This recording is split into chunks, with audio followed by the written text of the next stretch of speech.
Jika kita lihat untuk konstruksi mesinnya,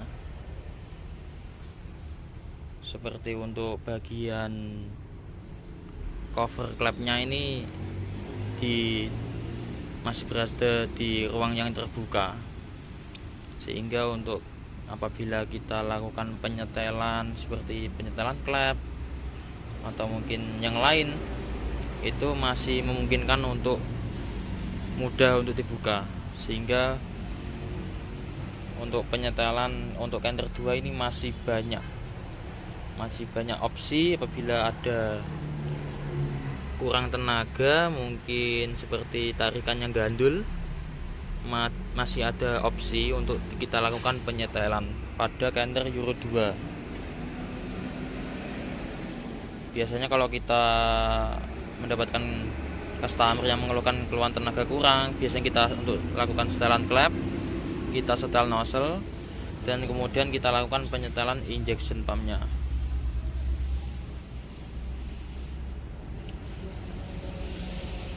Untuk lokasi filter solarnya yang atas itu untuk yang Euro 2 berlokasi di sebelah intake manifold sebelahan.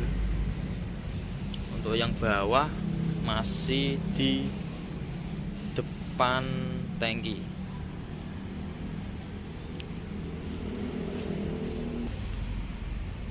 Untuk sistem pendinginan yang lebih khusus untuk tampungan radiator itu masih berlokasi di sebelah depannya filter angin. Untuk yang Euro 2 itu berada di depannya filter angin. Nanti kita juga akan kasih lihat untuk yang lokasi tampungan radiator. Untuk yang Euro 4 nanti akan kita kasih lihat. Apabila kita amati untuk sisi dalam kabin, ini untuk Canter Euro 2 semuanya sama. Lokasi-lokasi komponen masih sama semua. Untuk Canter Euro 2 itu tidak ada untuk cek engine-nya untuk yang speedometer.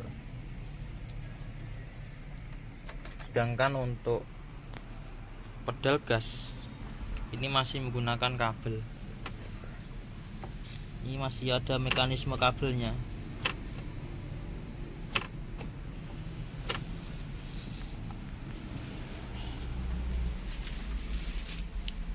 Dan untuk lokasi sekiringnya masih sama. Namun untuk yang Euro 4 itu di sini ada suatu colokan yang digunakan untuk biasanya untuk scan apabila ada trouble pada kendaraannya. Soalnya untuk yang Euro 4 itu sudah memakai ECU.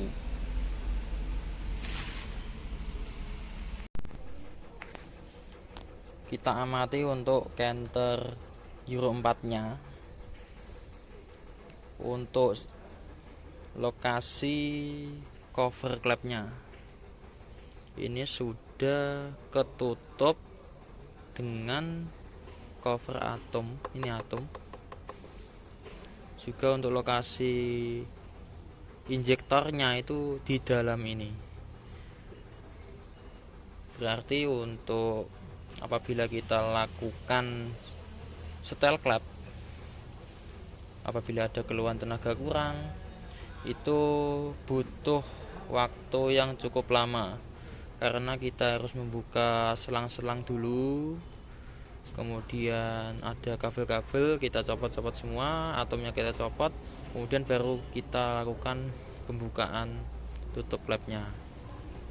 Jadi untuk opsi penyetelan klep pada Canter Euro 4 ini sangat lama, sehingga butuh waktu untuk melakukan penyetelan klep. Apabila kita bedakan dengan yang Euro 2 yang cukup dengan 2 baut, daripada yang ini yang ada banyak baut, juga ada terhalang komponen-komponen yang sangat banyak, sehingga untuk perbedaan waktu apabila kita mengatasi untuk tenaga kurang cukup signifikan. Kemudian kita lihat untuk komponen pengganti injection pump pada Euro 2. Untuk yang Euro 4 ini kita menggunakan supply pump. Supply pump ini hanya berfungsi sebagai pompa bahan bakar, memompa, menyaplai. Kita lihat tidak ada sama sekali baut setel atau untuk kita gunakan penyetelan. Hanya ada suatu selang. Ini ada suatu sensor. Mungkin kita hanya bisa untuk membersihkan untuk sensor ini. Apabila ada keluhan tenaga kurang, kita bersihkan. Ya mungkin hanya itu opsi untuk kita mengatasi tenaga kurang. Kita kasih lihat apa yang beda dari Canter Euro 4 dari sisi dalam kabin. Yang pertama kita kunci kontak on. Nah ini sudah ada perbedaan bahwa untuk yang Euro 2 itu tidak ada check engine-nya. Kalau untuk yang Euro 4 ini sudah dimunculkan untuk check engine, ada dua, ada merah ada kuning. Nanti suatu saat kalau ada trouble untuk kendaraan ini, soalnya sudah menggunakan ECU, nanti akan ditampilkan suatu trouble itu mungkin dari ini yang nyala. Nanti kalau untuk mengeceknya biasanya kita lakukan scan. Dan untuk posisi soket untuk kita nyeken nanti ini berada di dekat sekringnya. Nah ini ada soket OBD. Nanti ini kita gunakan untuk melakukan scan apabila nanti kendaraan Euro 4 ini mengalami trouble. Nanti bisa kita baca apa yang menyebabkan Canter ini mengalami trouble.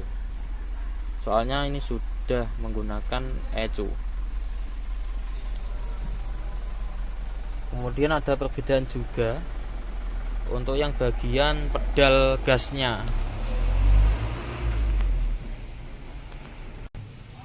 Kita lihat untuk pedal gasnya ini sudah tidak menggunakan kabel gas lagi, namun sudah ada soketnya, ada kabel ini langsung ketemu ke ECU, sehingga ini biasanya kalau untuk yang Canter itu gasnya berat, ini sangat enteng sekali, enak ini.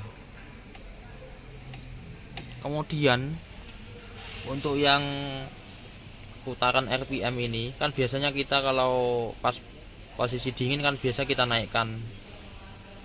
Nah ini sudah tidak menggunakan kabel lagi. Kalau untuk yang lama itu ini terhubung dengan langsung pedal sini. Di sini ada suatu kabelnya, biasanya nyambung ke sini. Namun untuk yang Euro 4 ini sudah full dengan kabel. Kabel bukan kabel seperti seling, namun kabel elektrikal. Sehingga untuk sistem untuk menaikkan RPM ini sudah tidak menggunakan kabel seperti kabel seling, bukan, namun sudah menggunakan elektrik semua. Otomatis ini nyambungnya langsung ke ECU.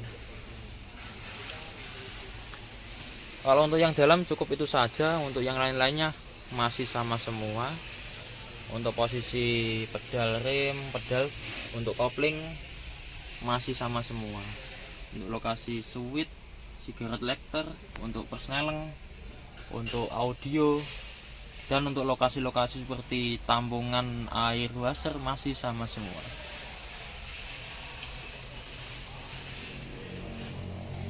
Mungkin seperti itu sedikit perbedaan untuk Canter Euro 2 dan Euro 4. Semoga bermanfaat. Salam otomotif.